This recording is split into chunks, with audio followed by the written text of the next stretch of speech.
Hi, welcome to PMP Exam Bootcamp Success Strategies. Today we're going to be talking about how to pass the exam again.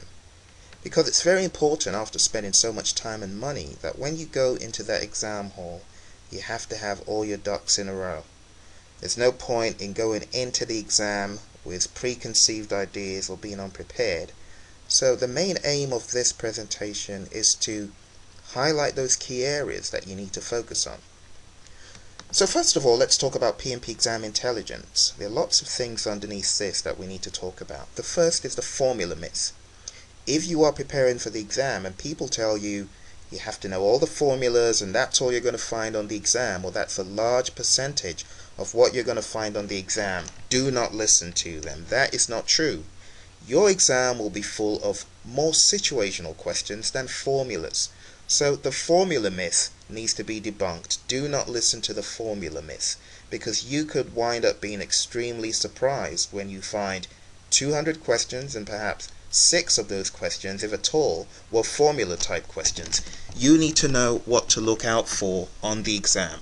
Formulas is one of the things that people upplay, but when it comes to the real exam, they find out that a lot of times it's downplayed. So be aware of the formula myth. The next thing is the don't read the Pmbok guide myth. Well, lots of people say, the Pmbok guide is a waste of time and so on. Well, in your own interest, read the Pmbok guide.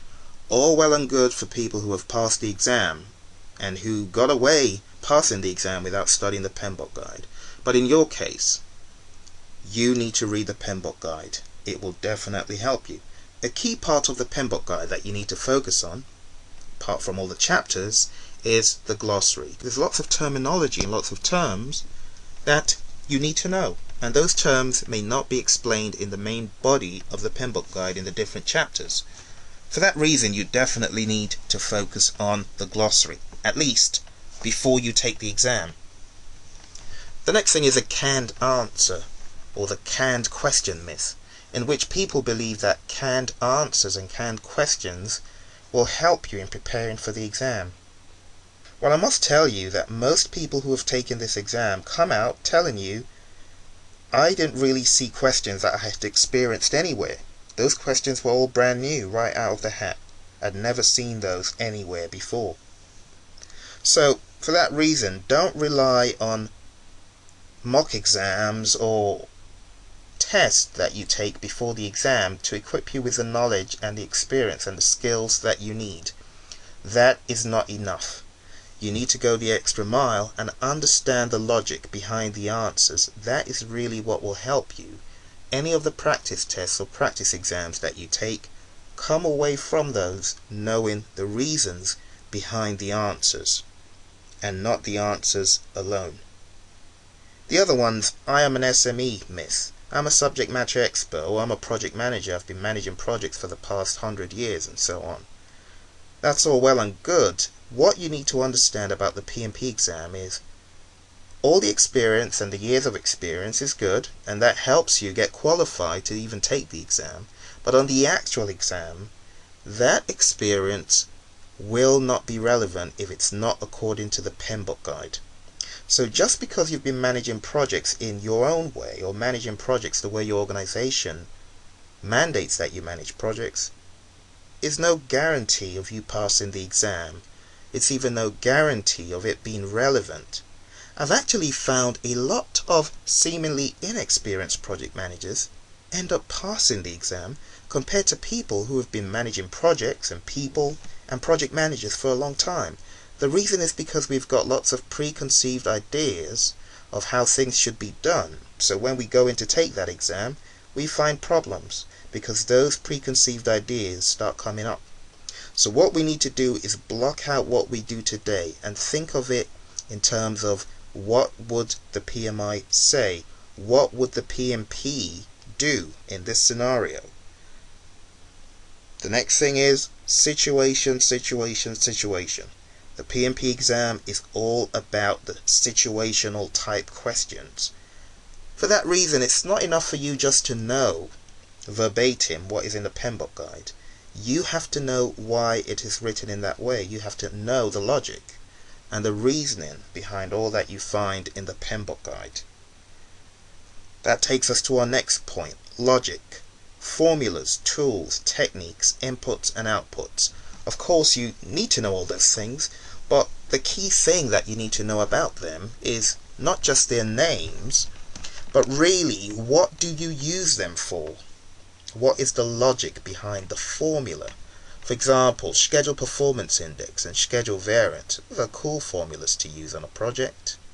But having used earned value for some time, you should begin to ask yourself, what's the relevance of schedule variance over schedule performance index? Why does cost variance not tell me enough compared to the cost performance index? For example, if you're on a project of $5 million and you have a schedule variance of $20,000, there's a difference between the impact of that variance compared to a project on which you have a budget of $3 billion and you have a $20,000 schedule variance. It's of less relevance. But really what can tell you the gravity of your schedule delay is your schedule performance index, because it's an index. Once you hear an SPI is 0.5, gosh, that's a red flag. The alarm bell goes off.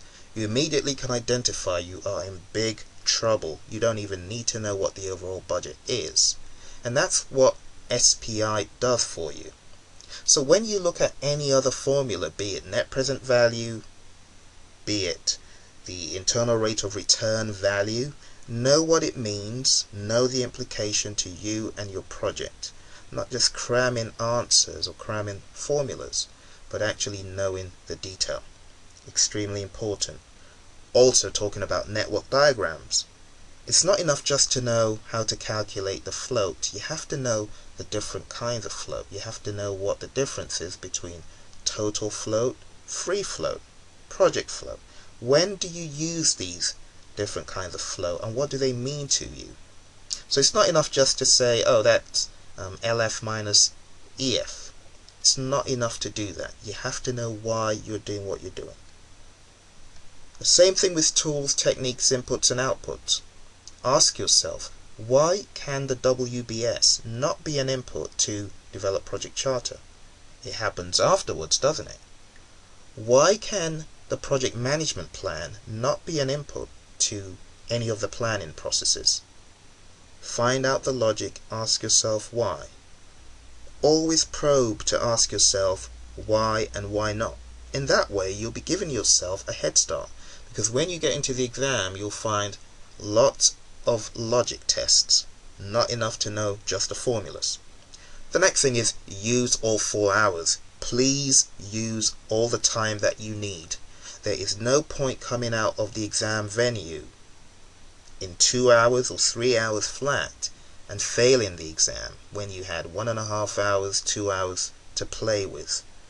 Because you need to review your work. I mean, you take the exam and you go from question 1 to 20, and there are lots of things you come across that you think you know, but you come across other questions and you're like, oh, that's what they were asking in question 5. Better go back and change it. Because you've got concrete evidence and concrete facts that your logic, when you answer that question, was flawed. Now, second guessing is not the best of things to do, but in a situation where you've got added information that will help you better review a marked question, then you should use that knowledge and answer the question in a more satisfying way. Make sure you mark your questions down. The PMP exam is not an exam you can walk over or take for granted. Do not listen to what people tell you as far as it being an easy exam and you can walk over it. You've got all the project management experience. Do yourself a favor. Do not listen to that. Now the last thing I want to call your attention to is plan your exam. Like a good project manager, we should all plan what we want to accomplish. We have to have a roadmap. This is where I want to get to. I want to pass the exam. How am I going to do it? What's my strategy going to be? You have to develop an exam strategy. Your exam strategy could be, when I get into the exam venue, after I look at the instructions, I'm going to write down all the different tools and techniques that I could end up forgetting, or I'm going to write down all the processes that I could end up forgetting, or I'm going to write down key information about formulas. And you probably find out at the end of the exam you really didn't need all that, but it's not a bad thing to do to get yourself into the frame of mind for the exam. The next thing you need to do is plan the strategy. What do I do when I encounter questions that I am not sure of? Am I going to mark them down? Am I going to guess them and mark them down as well and come back to them and look at them? Or am I just going to guess them and move on? The most advisable thing to do, if you have a question that you're not sure of, you could mark them down and come back to them, or you could answer them, mark them, and come back to them. That's a high-level look at Pmp Exam Intelligence. Going to take the Pmp exam is not just about what you study. You have to have a roadmap, a layout, a strategy in order to pass it.